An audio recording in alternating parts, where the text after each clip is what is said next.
3 दिसंबर 1884 को बिहार के जिरदोई में जन्मे भारत के पहले राष्ट्रपति और स्वतंत्रता सेनानी डॉक्टर राजेंद्र प्रसाद की मृत्यु 28 फरवरी 1963 को हुई थी। भारतीय स्वतंत्रता संग्राम में अहम भूमिका निभाने वाले डॉक्टर राजेंद्र प्रसाद को भारत सरकार की ओर से भारत रत्न से नवाजा गया था। डॉक्टर राजेंद्र प्रसाद को प्यार से सभी राजेंद्र बाबू कहकर पुकारते थे। उनके पिता का नाम महादेव सहाय और माता का नाम कमलेश्वरी देवी था। राजेंद्र प्रसाद कई भाषाओं को जानते थे। वह हिंदी, अंग्रेजी, बंगाली, उर्दू और फारसी भाषा भी जानते थे। बिहार में प्रारंभिक शिक्षा प्राप्त करने के बाद उन्होंने 1915 में कोलकाता के प्रसिद्ध प्रेसिडेंटी कॉलेज से लॉ में डायरेक्टरी की डिग्री हासिल की थी। डॉक्टर राजेंद्र प्रसाद ने अपने कैरियर की शुरुआत वकील के रूप में की थी। डॉक्टर राजेंद्र प्रसाद अपने जीवन में गोपाल कृष्ण गोखले और महात्मा गांधी से काफी प्रभावित थे।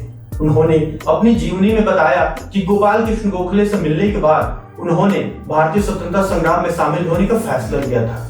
उन्होंने भारत के संविधान बनाने में भी अहम भूमिका निभाई थी।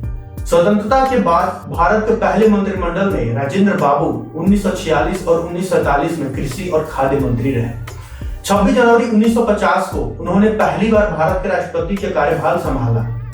वह अकेले ऐसे व्यक्ति हैं जिन्होंने 2 बार भारत के राष्ट्रपति का पदभार संभाला है।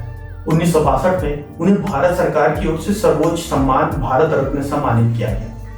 डॉक्टर राजेंद्र प्रसाद ने भारतीय राष्ट्रीय कांग्रेस के अध्यक्ष के रूप में भी अपनी अहम भूमिका निभाई।